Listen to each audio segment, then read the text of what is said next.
Okay. We can start, but firstly, let me introduce you to the audience just briefly. All right. Briefly, in English, of course, because the audience have English. So today we will have a new meeting with Professor Liah Greenfeld, who is considered as one of the most important researchers in national studies from Boston University. We really thank her many that accept our invitation, because and we will discuss the nationalism in the 21st century. Firstly, we will listen her presentation, and then we will ask questions. Professor Greenfeld has many publications on national studies. Just let me give you an example.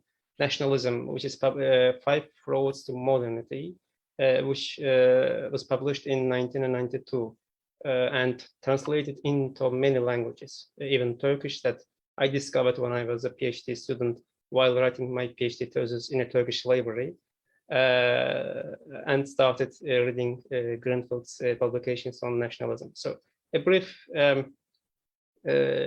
introduction. I won't take more time because I think that you would like to listen Professor Greenfeld, and you're welcome, Professor. Welcome again. Thank you very much, Orkhan. It is a pleasure to talk to you in Baku. I hope that that my English will not create problems for the audience. As Orkhan told me, he asked me to discuss nationalism in the 21st century. But before we get to the 21st century, perhaps we should understand what is nationalism in general, and how did it develop before the 21st century. So I'll start from that. In general, yes, nationalism is an umbrella term, and it refers to specific forms of consciousness, what we call national consciousness, identity, what we call national identity, and socio-political order, nation, right? In the first place, nationalism is a form of consciousness, a way of seeing and therefore constructing reality. And both the social order on the collective level, that is the nation, and its microcosm on the individual level, national identity, are reflections of the national consciousness. Historically, nationalism is a relatively recent phenomenon, only about 500 years old. From the moment of the emergence of nationalism in the 16th century, social processes fundamentally and noticeably change, as a result of which a new distinct period begins in history, what we call modern history. Nationalism forms the cultural framework of modernity. Everything characteristically modern, from modern society, politics, and economy, to modern personal relations and existential experiences, is a product of nationalism. Nationalism, therefore, without any exaggeration, is the most important social and political phenomenon of our time. It's very important to study and understand it. The essence of nationalism lies in its vision of the social reality. The social world is seen as consisting of sovereign communities of fundamentally equal members. It is such communities that are called nations. This makes nationalism a secular and egalitarian consciousness, and places it in contrast to the essentially religious consciousness dominant when it emerged in Europe, where it emerged, in which sovereignty belonged to God, who in his wisdom divided society, all societies, into separate and unequal orders of human beings, as different between them as we imagine species of animals to be different. All the characteristic features of modernity derive from the image of the social world as in essence secular and consisting of sovereign communities of fundamentally equal members in nationalism. Secularism, popular sovereignty, and egalitarianism imply that the individual becomes one's own maker and is free to decide on one's own identity and way of life. Thus, the core modern values of freedom and equality are implications of nationalism. Popular sovereignty, in conjunction with equality, specifically, constitute democracy. Liberal democracy, when combined with individual freedom, authoritarian democracy, when individual freedom is limited. This means not only that modern democracy is the creation of nationalism, but that every nation is by definition a democracy. But democracy comes in two different forms, as I said before, and each nation naturally insists that its form is the true democracy. Which form democracy in a nation takes depends on the type of nationalism which produces it. Three types of nationalism have developed within the monotheistic civilization, that is, for example, societies based on Islamic societies and societies based on Christianity. Three types of nationalism have developed within the monotheistic civilization, in which nationalism originally emerged. These types are individualistic civic type of nationalism, collectivistic civic type of nationalism, and collectivistic ethnic type of nationalism. The type of nationalism depends on the circumstances in which national consciousness develops in any particular case, specifically whether these circumstances favor the definition of the nation as a composite entity, an association of individuals, or as a unitary entity, a collective individual, and whether the belief that the membership in the nation is voluntary on the one hand, or biologically inherent on the other.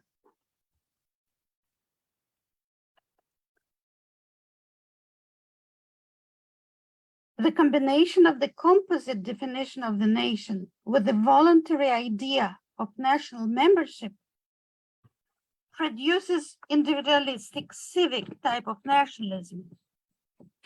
The original nationalism, which emerged in England in the 16th century, was of this type.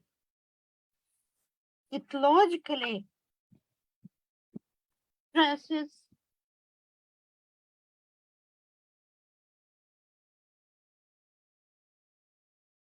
individual freedom, and therefore producing institutions, that is, ways of thinking and acting, which safeguard it, favors liberal democracy. The combination of the unitary definition of the nation as a collective individual with its own interests and will, independent of the interests and wills of the human individuals in it, with a voluntary idea of national membership, produces an ambivalent, logically inconsistent, collectivistic civic type. This type first emerged in France in the 18th century. The turbulent political history of France, which within the recent 2 centuries has at times presented paradigmatic examples of both authoritarian democracy and liberal democracy, reflects the ambivalence of its nationalism. Finally, the combination of the unitary definition of the nation as a collective individual with the idea that one's nationality, national membership that is biologically inherent, transmitted by blood, produces collectivistic ethnic nationalism. It emerged first in Russia in the 18th century and became the most widespread type of nationalism.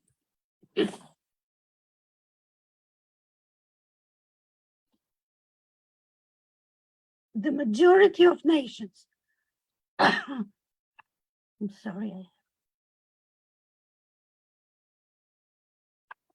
a problem with my voice. The majority of nations in the monotheistic civilization, if not the world, were constructed on the basis of collectivistic ethnic national consciousness. In contrast to the other 2 types, consistently limiting individual freedom, collectivistic ethnic nationalism invariably generates authoritarian democracy. This type of nationalism is the consciousness behind modern authoritarian and by extension totalitarian regimes, whether left, such as the Soviet Union, or right, such as the nationalist socialist Germany. It is worth noting that when this consciousness is formalized as explicit ideology, it is referred to in collectivistic ethnic nations of both left and right as socialism. All modern political ideologies are formalized articulations of nationalism. Socialism is the ideology of collectivistic nationalism in general, and so is communism. Many societies can be characterized as socialist, none as communist.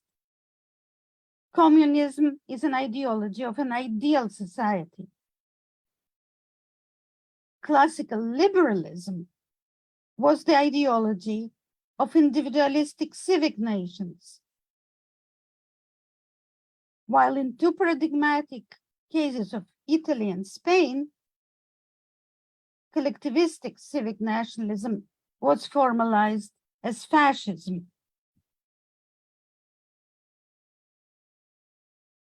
Contrary to the common notion that nationalism is the modern iteration of the natural and socially atavistic, perhaps, phenomenon of ethnicity, the sense of belonging to a certain group, membership in which is hereditary, the concept of ethnicity, referring to such a phenomenon, is instead a product of collectivistic ethnic nationalism.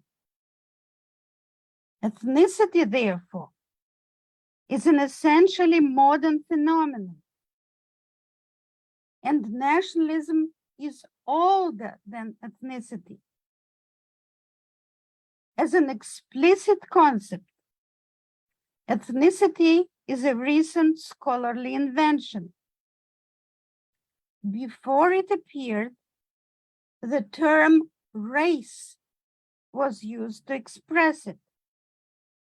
This means that racism, the belief that one's identity is natural, innate, and transmitted by blood, is also a product of collectivistic ethnic nationalism, and indeed is characteristic of collectivistic ethnic nations.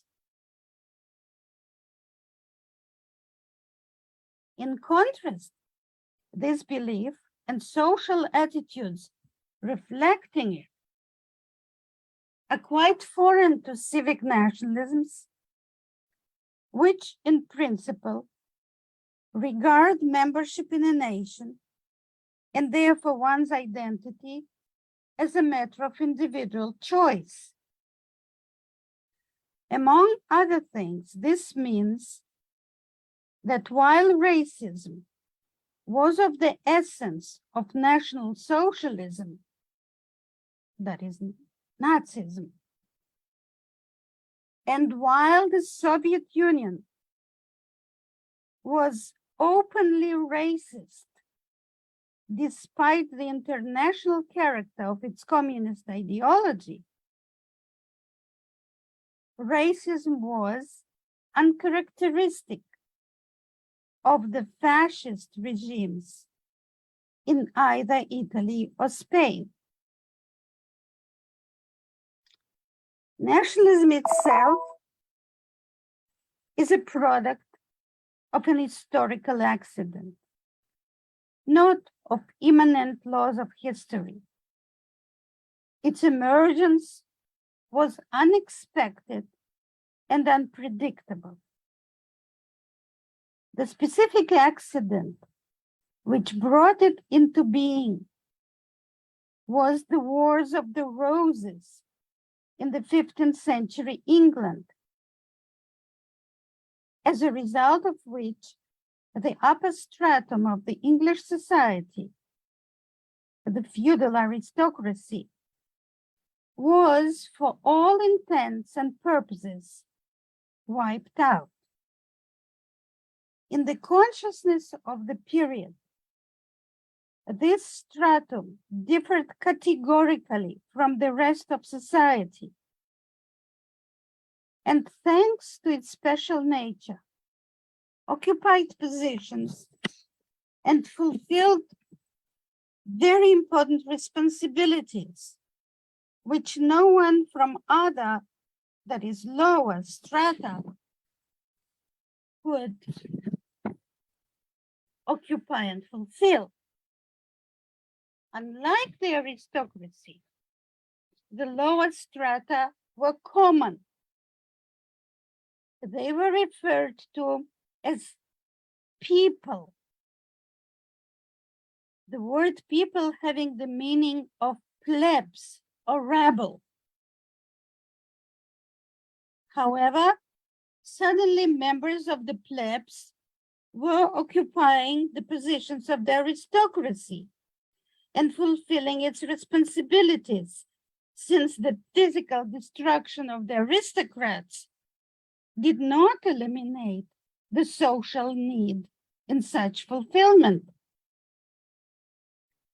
The vacancy at the top of the social hierarchy brought on mass upward mobility, which could not be understood in terms of the prevailing consciousness and required rationalization. It was rationalized with the help of the concept nation, which in the late Middle Ages was a term for factions representing various potentates at the church councils, where the collective fate of the Respublica Christiana was discussed and decided. These ecclesiastical nations were tiny groups of an enormous political and cultural authority, the wielders of sovereignty, in fact. At a certain moment in early 16th century, the terms people and nation were equated in English, which elevated the common people to the dignity of the elite, making commoners essentially equal to the dignitaries and every commoner a potential dignitary. And collectively, it made the commoners the holder of sovereignty.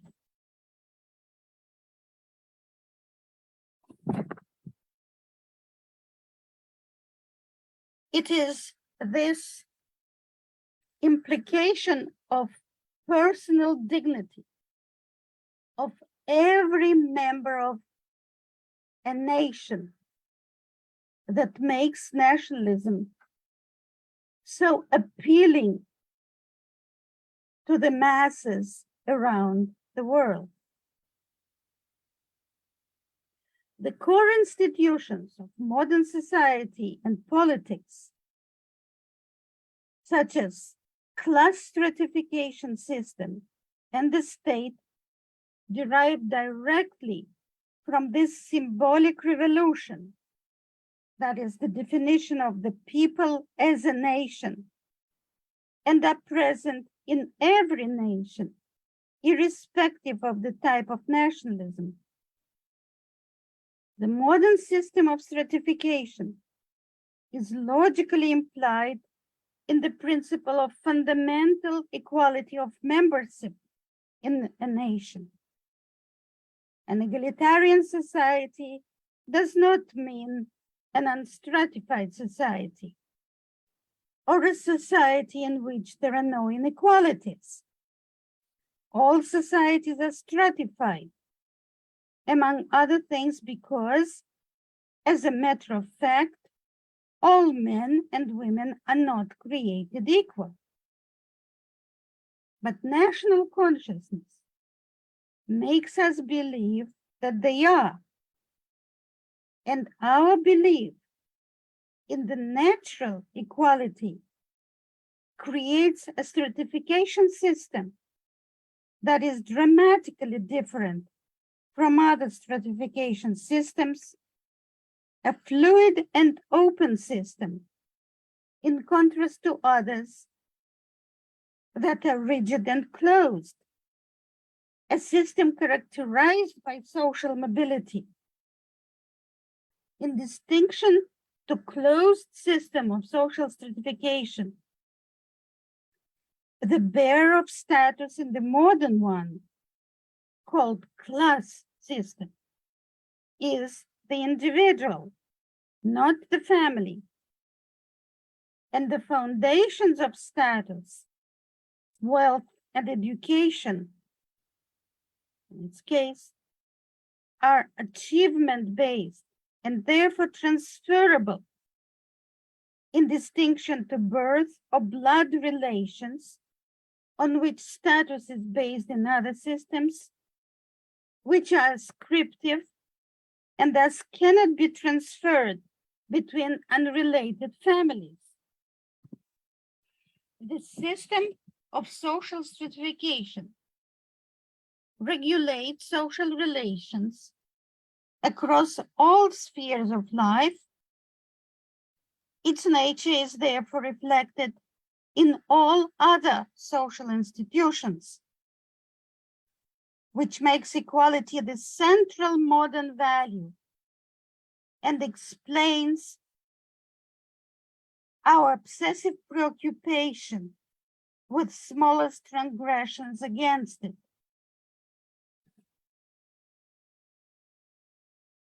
The institution of the state is logically implied in the principle of popular sovereignty.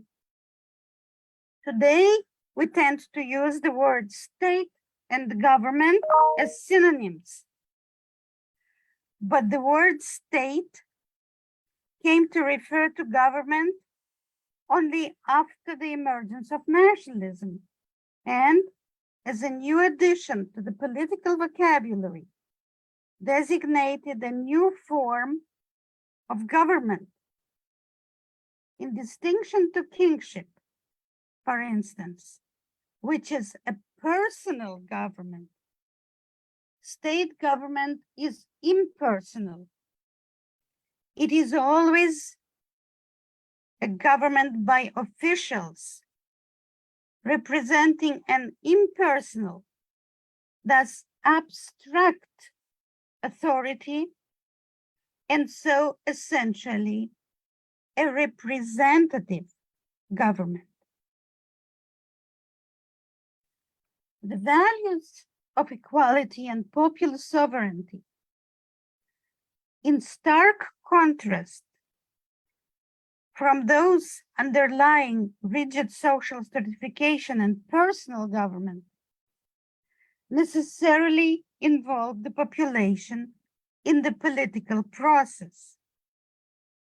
In every modern society, whether liberal or authoritarian, people of all social strata participate in elections, however these may be organized, and referenda, and may ascend to the political leadership. These forms of participation are connected and feed into the state. In addition, nationalism is responsible for two other characteristic modern forms of political activism: civil society and revolution. Liberal democracies, in particular, encourage widespread political activity independent from the state and often organized vis-a-vis the state, which may be confrontational as well as cooperative. Authoritarian democracies offer significantly fewer civil outlets for the political energies of their population, which, as democracies, they necessarily encourage.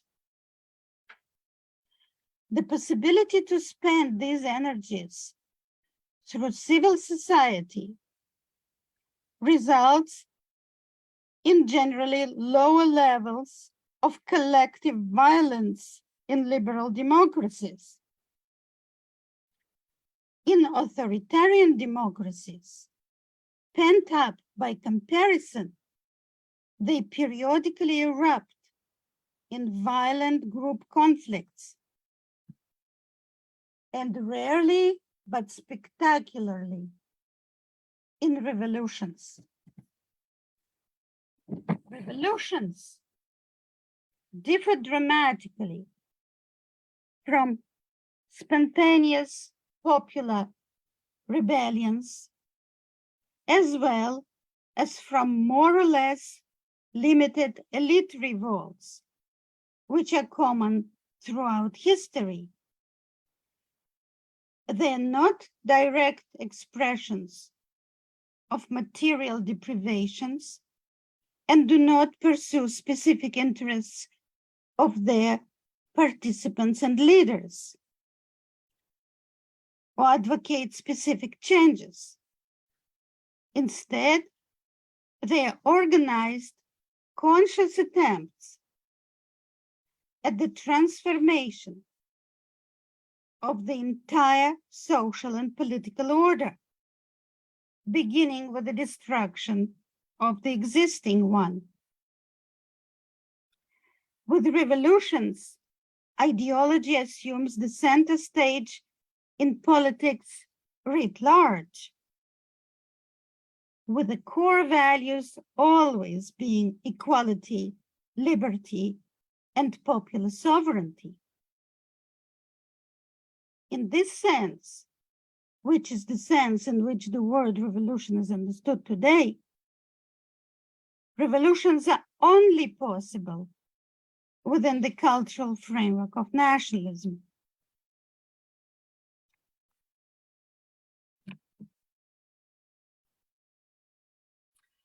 So,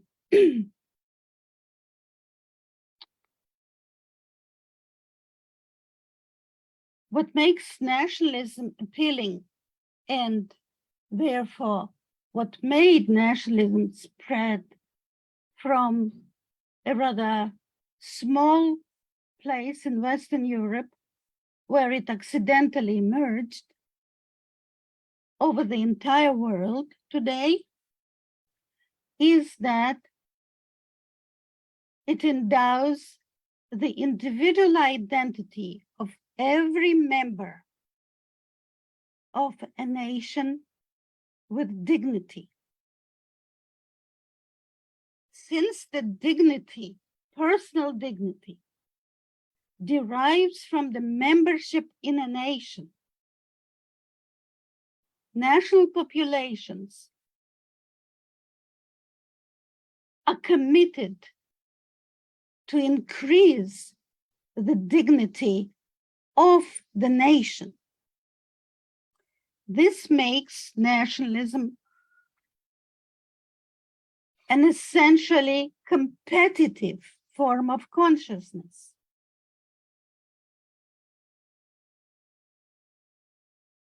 Among other things, nations all the time compete.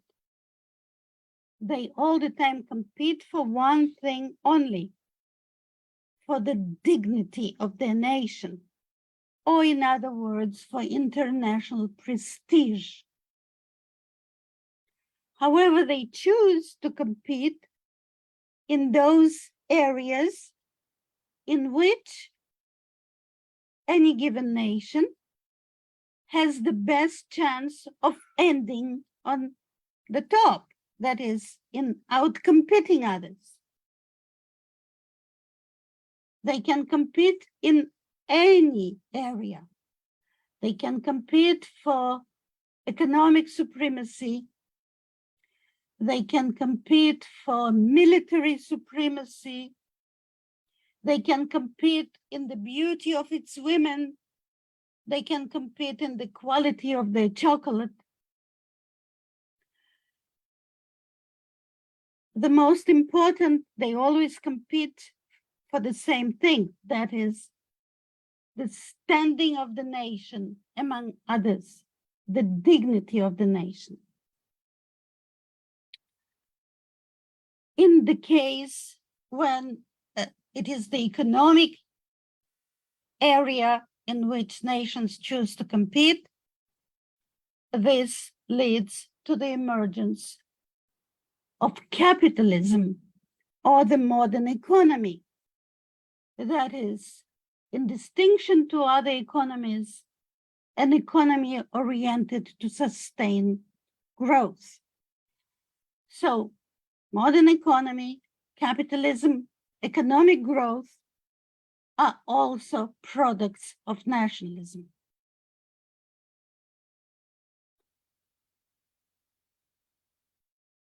International conflicts, as well as conflicts within nations are always competitions for dignity.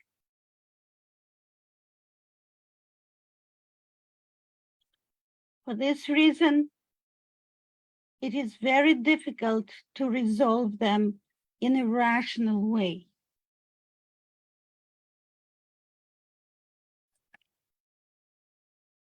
This is a very important point.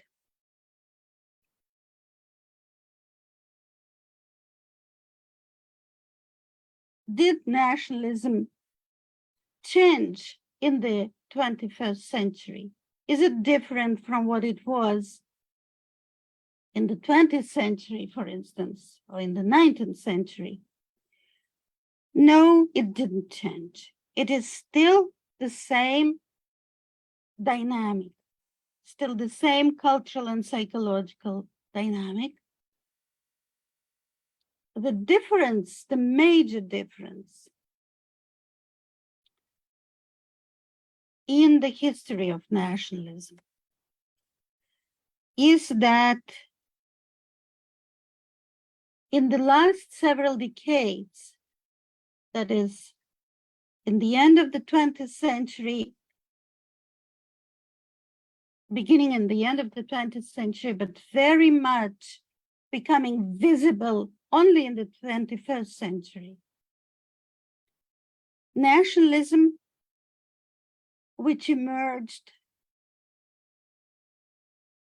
in England in the 16th century, and for the first 400 years of its existence developed entirely within the monotheistic civilization. In those last decades, nationalism has rooted itself in the two other civilizations of the world, the Chinese and the Indian ones. So China in the first place became a major competitor for dignity in the world, and this has implications for absolutely every aspect of our political and economic existence.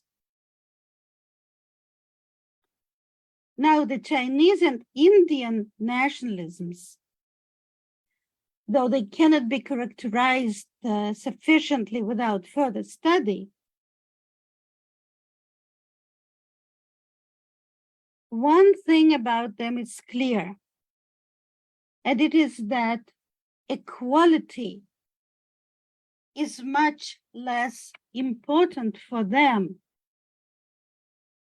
which means that these nationalisms do not have to result in a democracy. With the rise of China as perhaps the major influence on world politics,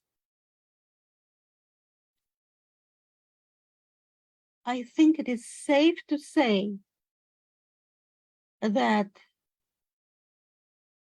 the significance of democracy is likely to be diminished. So I suppose this is all I have to say, and we can discuss any of those points in the questions and answers period. How about that? Okay. Thank you for your presentation. I think we have many questions, and we have friends from different countries. But so who asks question? Just raise your hand, please. You can ask directly. Okay, Ismail, go ahead. Would you introduce yourself? Dr. Please Greenfeld. tell me which country are you from, okay? Okay. Okay. Dr. Greenfeld, I'm Ismail. I'm the first-year master student from the Nationalism Studies at Central European University, and I'm from Azerbaijan. So my question would be that when you told why it is appealing, you told that every member in the nation, they were how to say, they were treated with the dignity.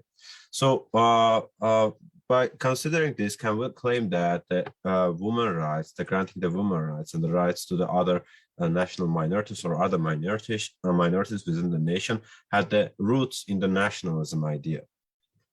That is my question. Yeah. Certainly, all of those, in all the insistence on human rights in general, and the rights of particular groups, all of these are products of nationalism. Why? Because nationalism, national consciousness, the way you think, the way you envision the world, demands that everyone, every member of the nation be treated as equal to the most dignified members of the nation. You see, national consciousness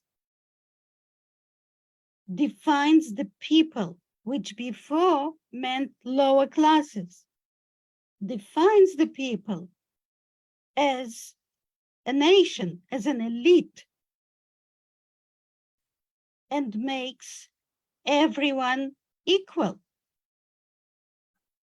So the very preoccupation with the rights of every individual and with specific groups derives from nationalism. Thank you so much. Okay, thank you for your question, Ismail. And we're going to Turkey, Burak Gökalp. Go ahead, Burak, please. Hello, can you hear me? Yeah. Okay, my name is Burak Gökalp. I'm a new PhD, new doctor. 2 days ago, I just submitted my thesis. And also, congratulations. Thank you. And also, it's a pleasure to meet you here. Well, my English is a little bit rusty, but I am trying to express myself.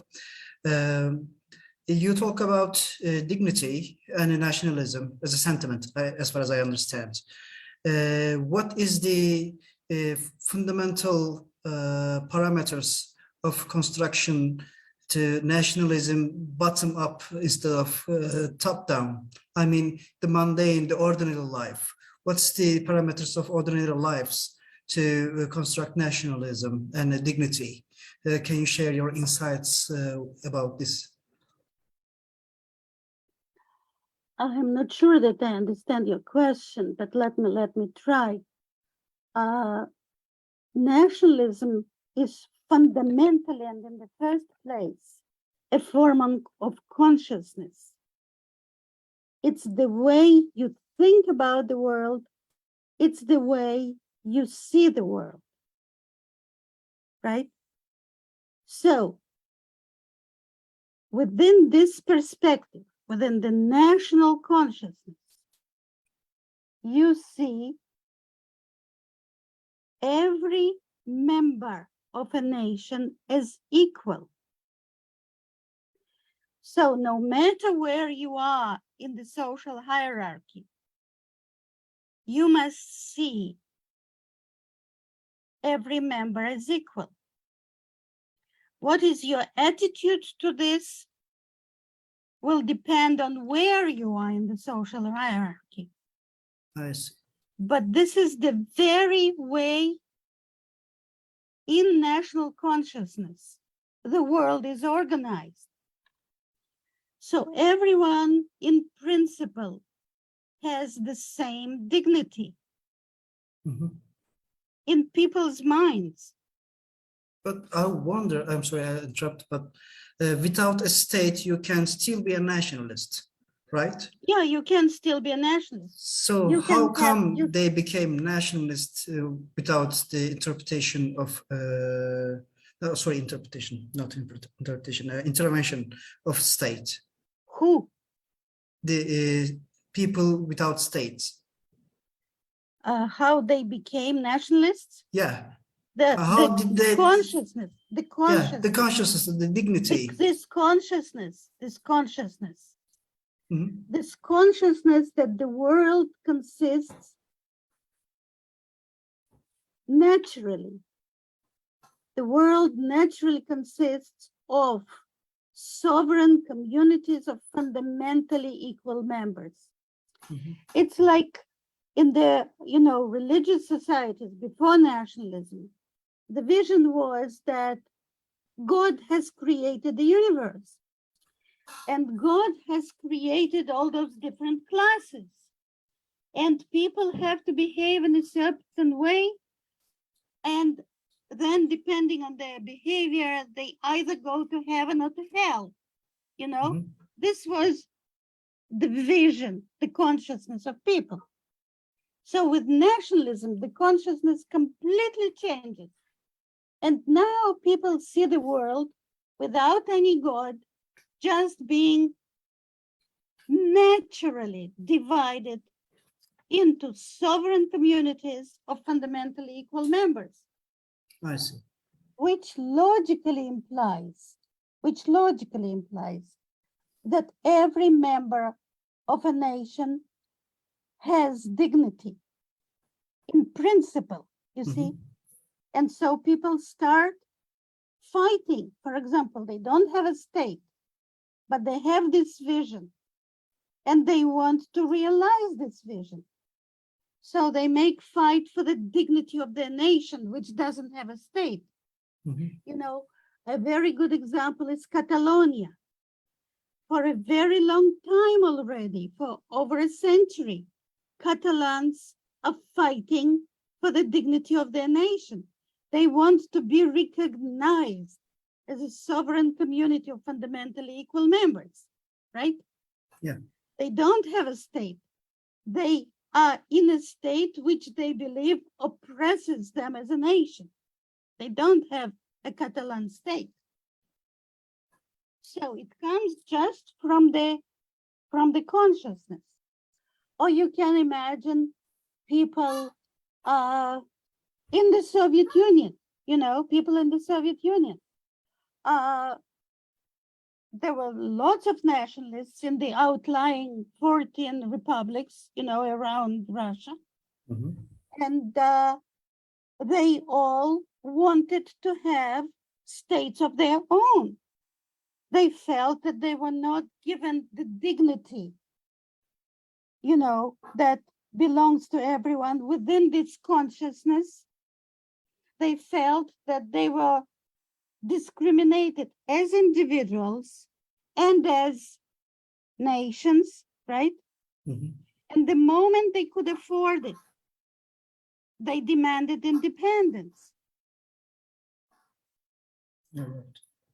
because they saw it in their vision of the world. They were treated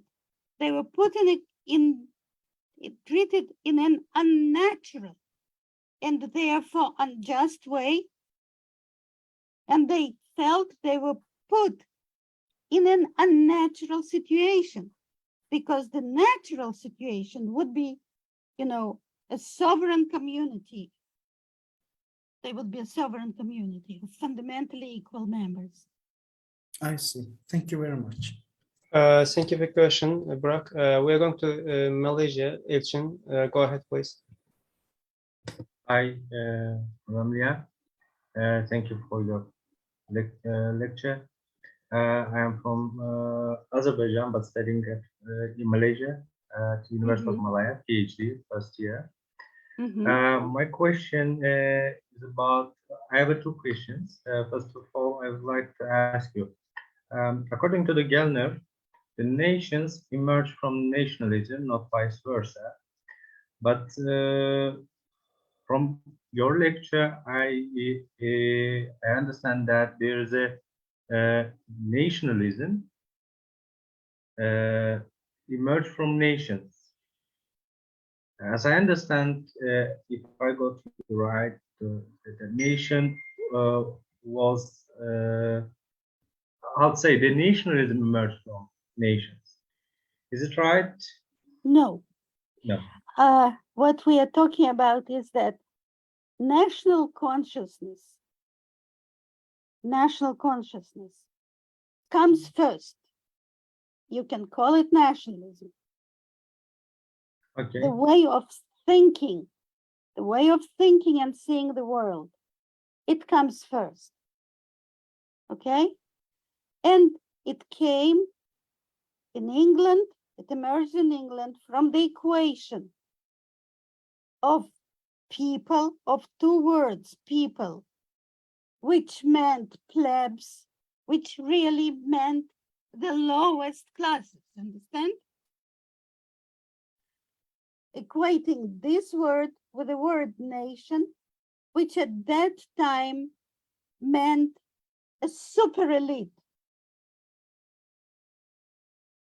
Understand? Yes.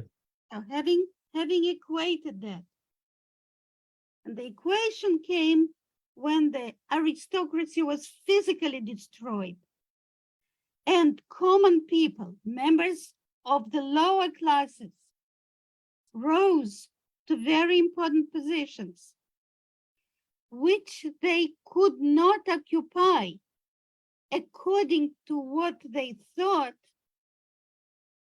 earlier. You see, to how they imagined the world earlier. They could not occupy it. And so they tried to rationalize their unusual experience. And they rationalized it through the equation of people and nation, the words people and nation. And through this equation, a completely new consciousness, a completely new way of thinking and imagining reality emerged. And the realization of this consciousness in the social and political sphere was the nation. Understand? Yes, yes. Thank you. Another question about the religious society and nationalism. If I understand it right again, you said that the nationalism cannot be survived as a religious society because they see their vision is different, and they think that the God created all of them in the separate classes or separate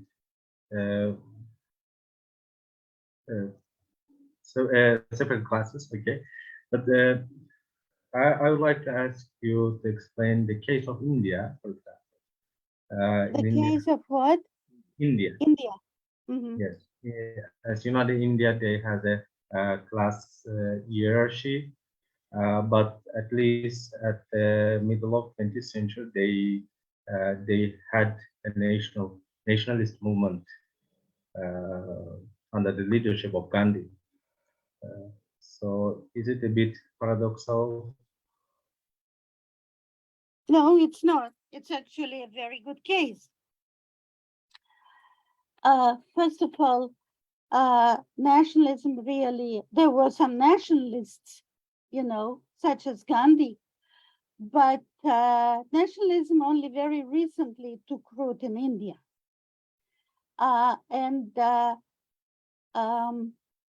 What happens is that indeed nationalism changed the attitude to castes.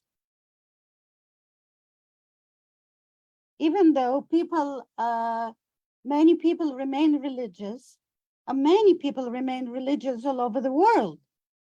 But religion is now not the dictating consciousness.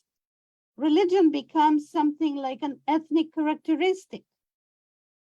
It is used for secular ends. It is used to increase the dignity of the nation, which is not a religious end at all, you know?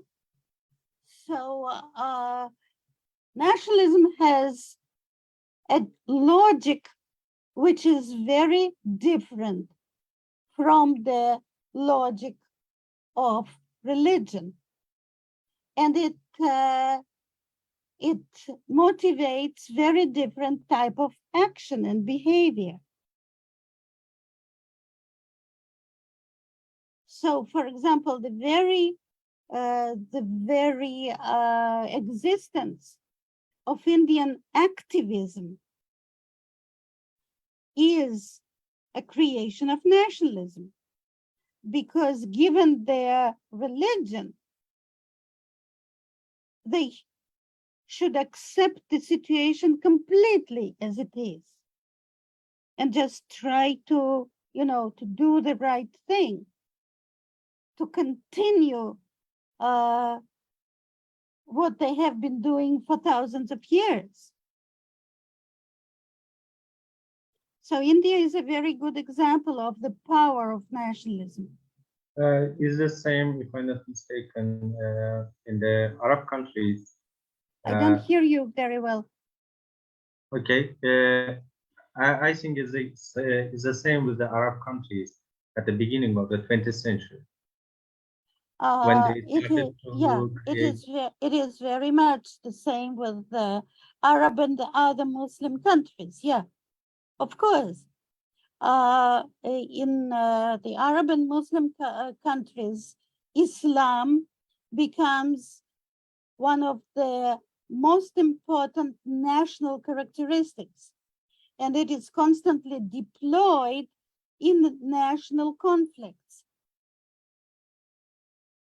That is not for religious ends, you see. I get it. Thank you so much. Thank you again. Mm-hmm. Thank you for your question, Elchin. So we have 3 questions, but firstly we should go to the United States. Sohil Ryuk, my dear Korean friend. Go ahead, Sohil.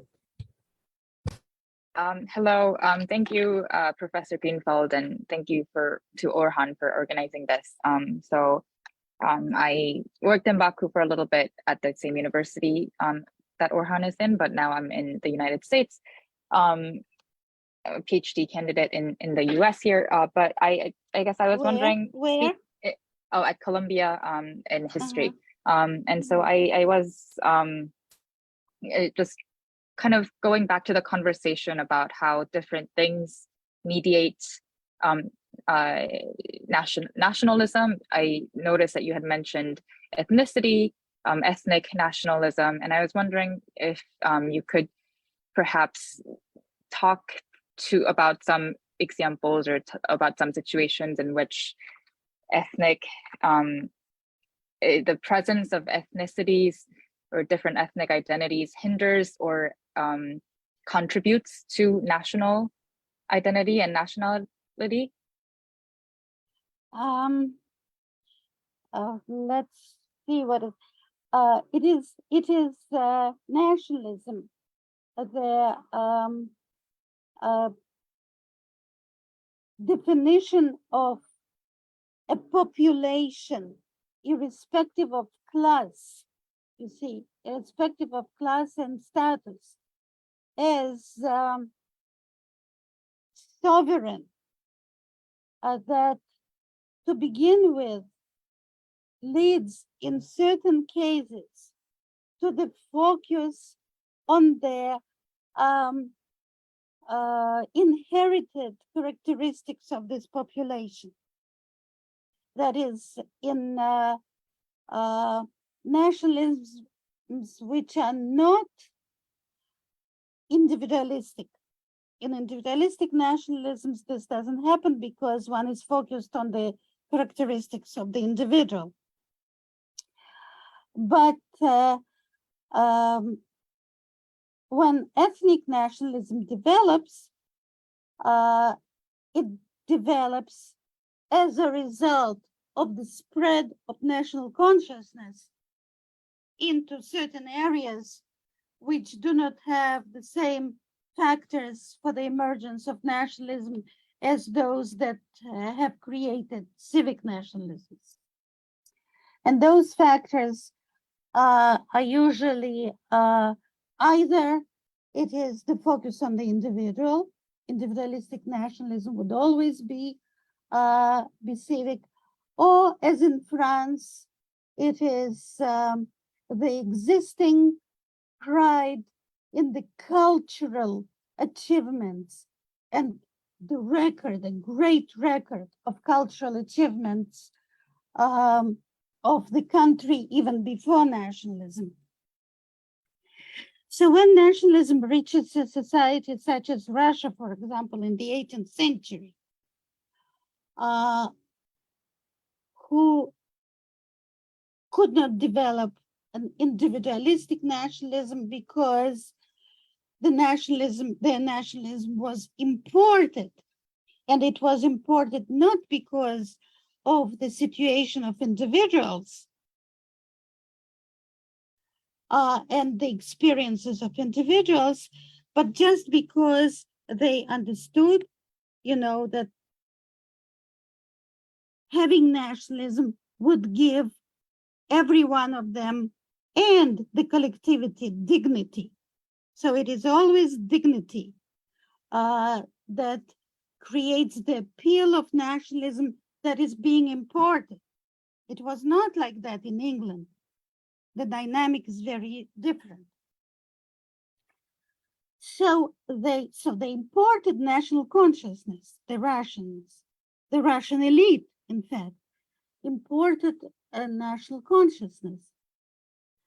But then they had to specify why would they be comparable, to England and France, where nationalism was also developing. At that time, they were one of the earliest nations, the Russians.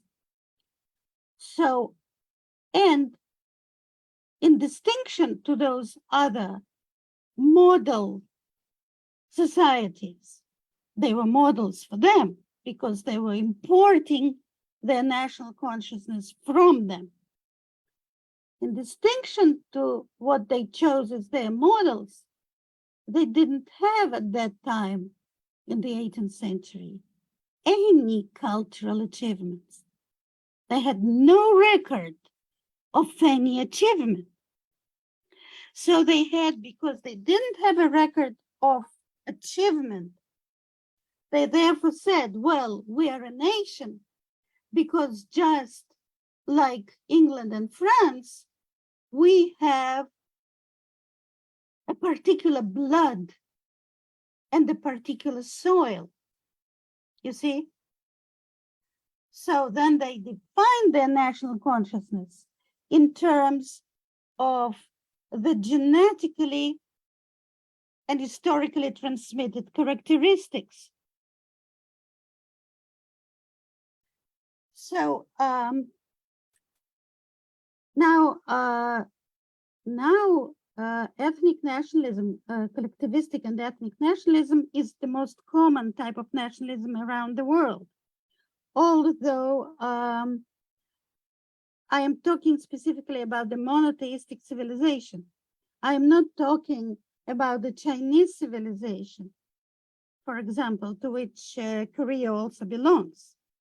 It is, the situation there is different, and it has been studied very little. So I cannot tell you in detail what is happening there. But in the monotheistic civilization, which is half of humanity, the most common type is collectivistic and ethnic type. Now, it is most common because psychologically, it is the easiest to sustain. It is very easy for individuals to derive their dignity, their personal dignity, simply from belonging to a group which is theirs by blood, you see. It's very easy. A Russian can say, well, of course I am very happy and very dignified because my nation has such a fantastic blood. You don't need any achievements, either individual or collective. it's just, and it has such a huge territory, right? So blood and soil. And I come from people who lived on this soil for, generations, whatever. So it is very easy to sustain. Therefore, very many people tend towards this type of nationalism. So then you can say that it does promote nationalism. It promotes nationalism of a certain kind. Now, what you also have to realize, this kind of nationalism, ethnic nationalism that is basically racist, race-based nationalism, creates an authoritarian democracy rather than a liberal democracy. It creates a type of regime that denies individual freedom. So, yeah, it is nationalist. And in fact, it is very, easily consistent with nationalism. But politically, it has, you have to evaluate its effects on its political and social effects. Thank you for your question. Sorry, I want to ask my question and then turn to the friends.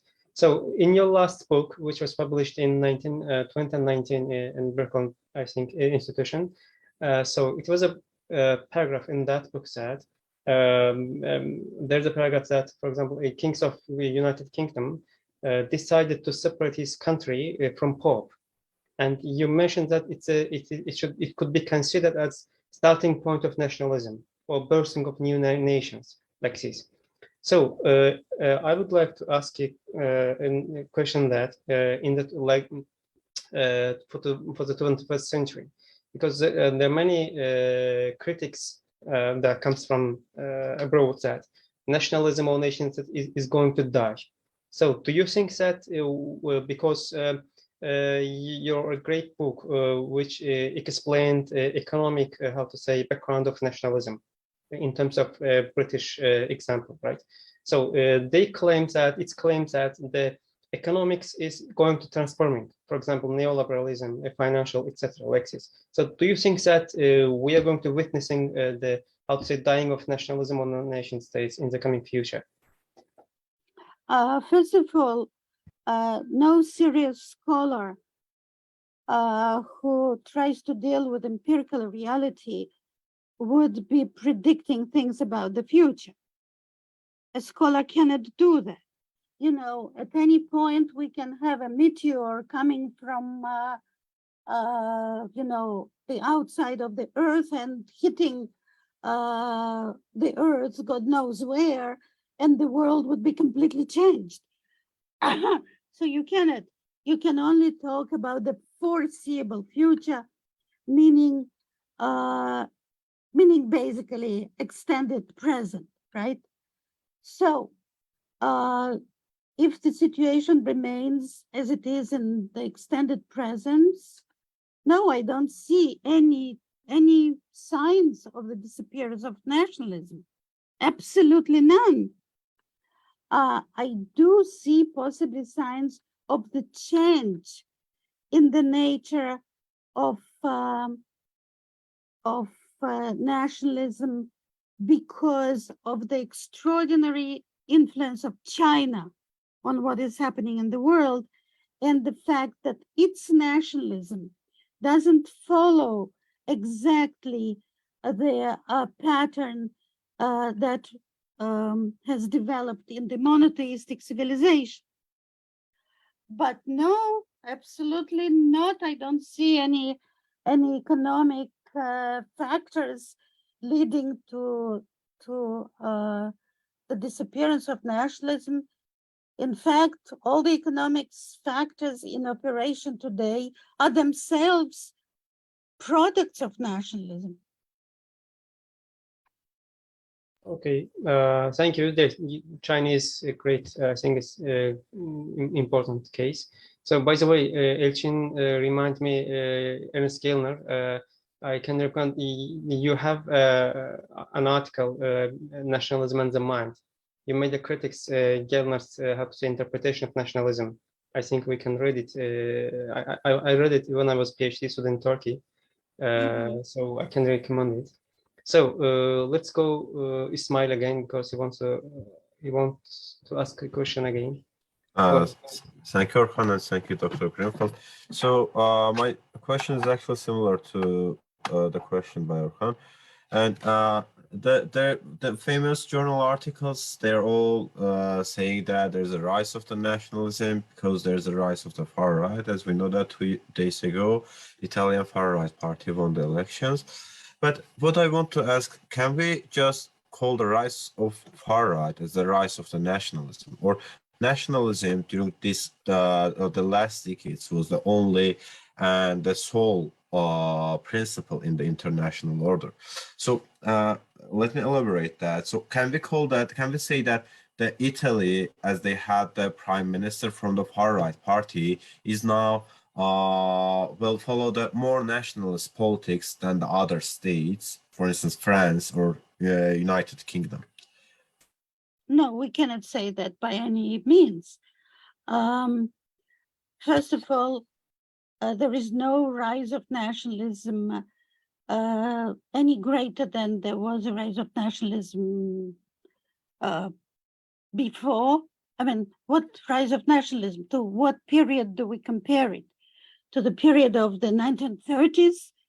No, we cannot compare it. There was quite a lot of nationalism, right?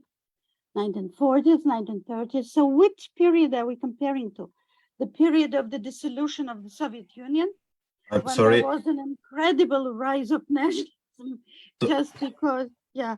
So which period are we talking about? Why rise of nationalism? With your permission, I want to add one comment. That which period? For instance, after the dissolution of USSR, Francis Fukuyama told that the liberalism would be the only order in the world. But recently, after the rise of far-right parties in the old Europe, or the escalation of the national conflicts in the post-Soviet countries, he wrote an article, Liberalism Needs a Nation.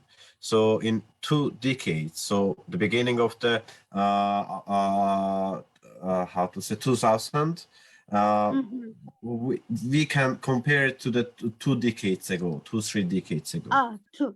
Yeah, no, there was no rise of nationalism. It was pretty nationalistic then, given that in 2008, the actual entry of China into nationalist competition was announced at the Beijing Olympics. So that was a major rise of nationalism. If you want to speak about the quantitative impact of this country, no. So to begin with, there is no rise of nationalism. Nationalism is alive and well and kicking, and it is not necessarily rising unless you take you consider its spread to the masses of China and India as measuring this rise, and nothing bigger than that happened since then. Also, nationalism is not necessarily a right-wing phenomenon. It is both a right-wing and left-wing and center phenomenon. It is a major central modern phenomenon. So what is called far right now? Far right now are parties that are opposed to illegal immigration, right? This is what we call far right. This indeed is a protectionist nationalist position. But what would you call the Ukrainian nationalism now? clearly there is a huge rise of national consciousness and spirit and sentiment in the Ukraine in its valiant opposition to the Russian aggression, right? But you wouldn't say that they're far right. They simply do not want Russians to, to occupy them. So they're also nationalists. They are called patriots, but patriots are nationalists, right? So I don't see any merit in this equation of nationalism with the right. Both right and left are defined by nationalism. The values of the left are fundamentally nationalist values. We are not using a judgmental attitude here, Nationalism takes all sorts of forms. Thank you so much. It was informative, really. Thank you so much. Thank you, Ismail, again. We have a friend who is studying PhD history in Turkey. Unfortunately, he doesn't have access to the Zoom link. He wants me to ask his question. He is interested in migration and its globalization and its influence on nationalism. Well, I think that the influence of migration on nationalism has been actually just raised by the previous questioner.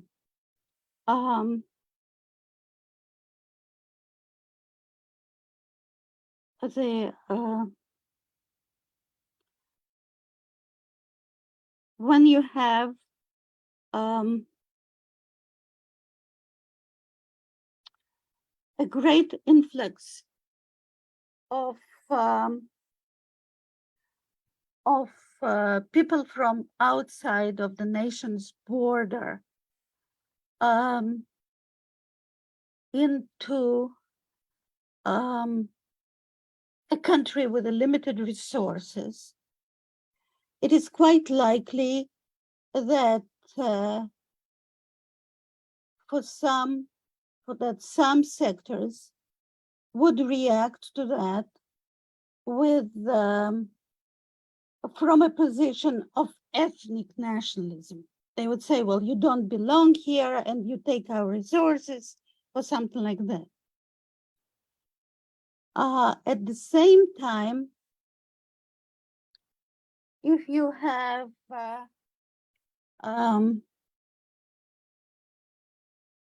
not an ethnic type of nationalism, a civic type of nationalism,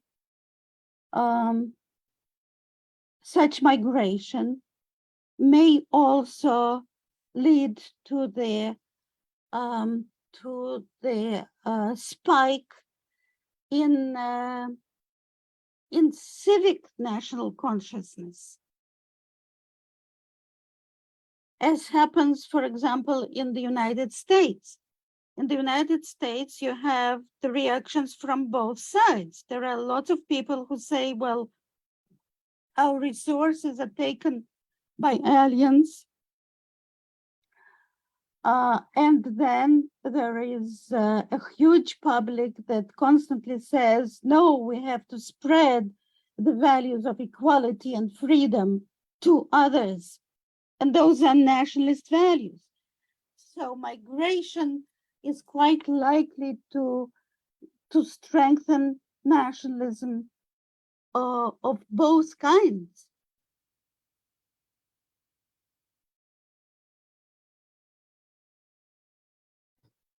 Okay. Just as, yeah.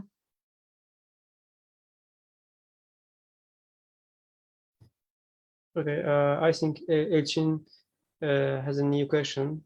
Okay, go ahead, Elchin, please. Thank you, Orkhan. Thank you, Professor. I have another question.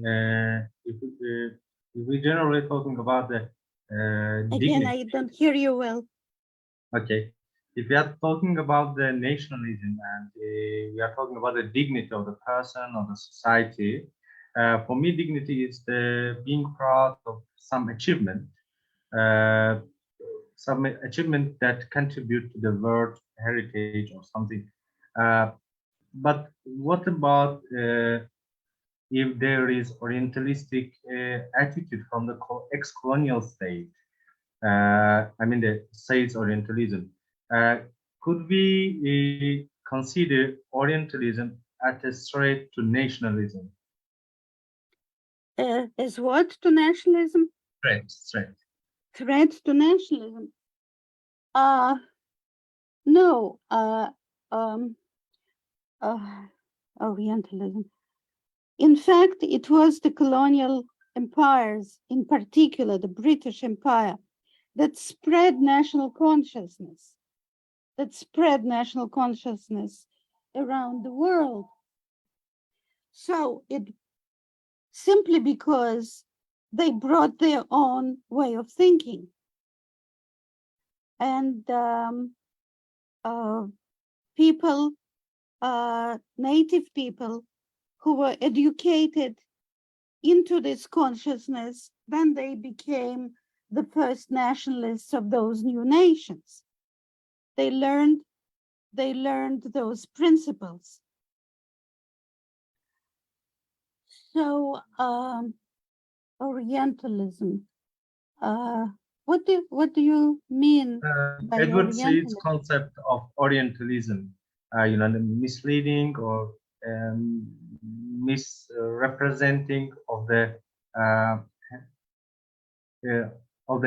colonial states, story and their. Do you know the Edward Said?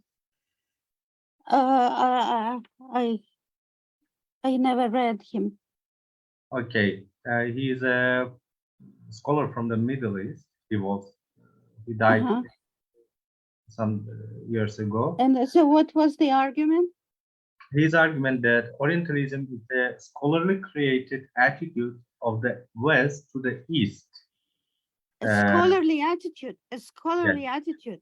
Well, Yes. scholarly attitudes, as you can see from the fact that I have never read Said, it is because scholarly attitudes have very little influence in the world.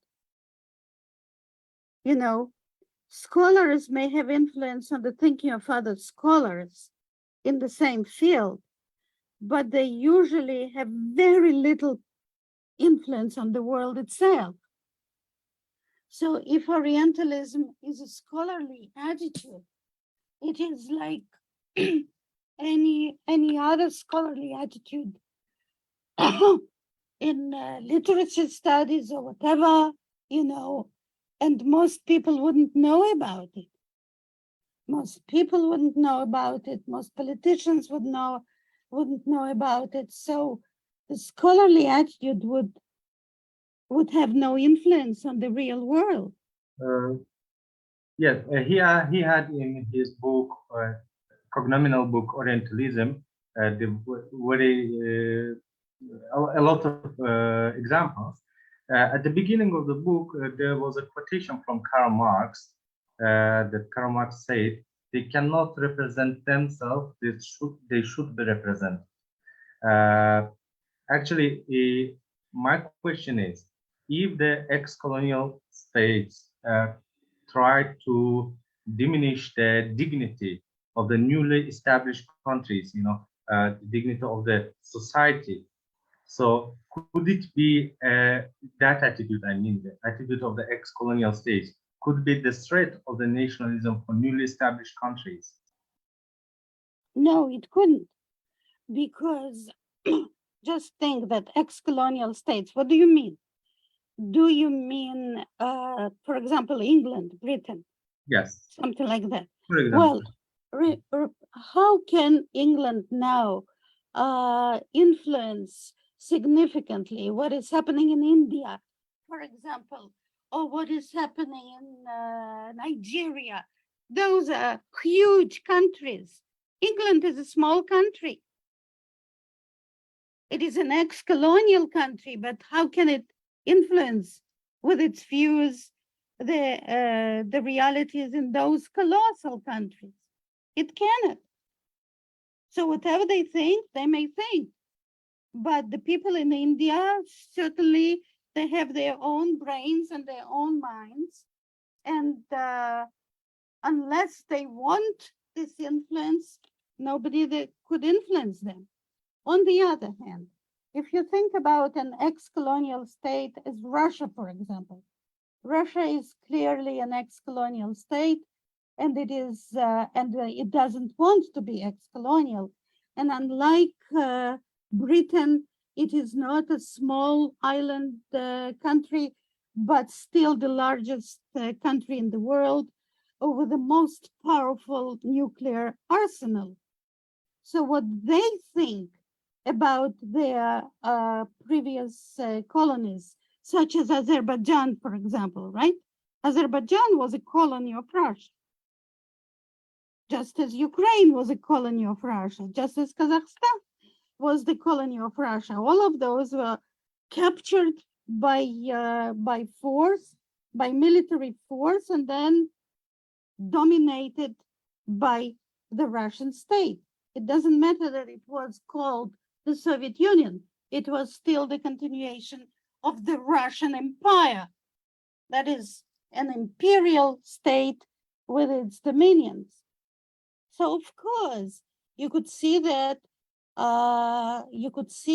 their Russian, let's say, ways of thinking, Russian desires, Russian representations of their previous colonies, given the extraordinary disparity in the sheer power and the great, tremendous power of Russia, of course it can influence significantly the life and the development of those previous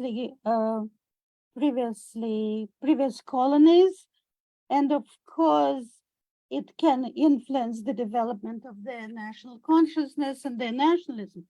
Just see what happened with Georgia. Georgia was dismembered by Russia. See now what is happening with Ukraine. Right now, they're trying to dismember Ukraine, right? Right now, as we speak, they're trying to annex a huge chunk of the Ukrainian territory. So of course, it has a great influence, but Britain cannot do anything. Britain doesn't have the power. I did not mean any ex-colonial country, actually. What? I don't hear you. I did not mean any country. I just asked it generally, theoretically, that could it influence this? I got. Well, it depends. You know, it very much depends on the power of and comparative power of the previously colonial state and the previous colony. It depends on their relative power. So in the case of Russia, when Russia remains tremendously powerful and its previous colonies are really small in comparison to it, yes, of course, it can have a tremendous influence. But when the previous colonial power is weak and small, and its previous colonies are strong, such as huge, such as India, then no. So it is not a theoretical point, it is a purely empirical point. Okay, thank you. Thank you so much. Oh, thank you for your question, Elchin, again. Sohail has a new question. So go ahead, Sohail, please. Yeah, so I just want, this is not a question, but just kind of trying to bridge what Elchin was saying and your earlier comment about nationalism and dignity, just in terms of Orientalism, which I took to mean it's this aggregate of attitudes, both scholarly literature and like a system of knowledge about the East, about peoples of that were considered as less inferior.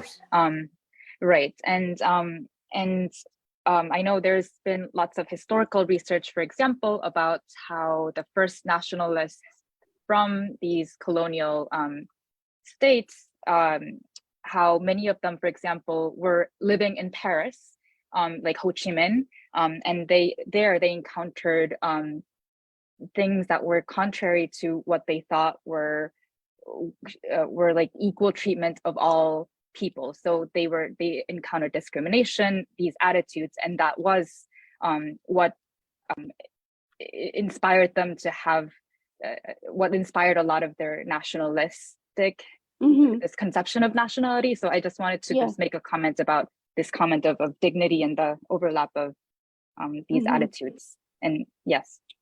Yeah, of course. You see, nationalism creates an expectation of dignity on the part of all individuals who have this consciousness, who have national consciousness. They expect to be treated with dignity. And of course, when they're not treated with dignity, they consider this as an offense, as an injustice. And this only strengthens their nationalism, of course. You see, nationalism is kind of a self-perpetuating, it's like a snowball. To begin with, it creates the expectation of dignity, and then all sorts of political dynamics irritate that. You know, very often dignity is denied. And when dignity is denied, because of nationalism, the reaction would be very strong. Before there was this nationalist expectation of dignity, people could be humiliated and they wouldn't react. They wouldn't feel that they were humiliated. But with national consciousness, of course, this acts as a major stimulus to their insistence on their dignity.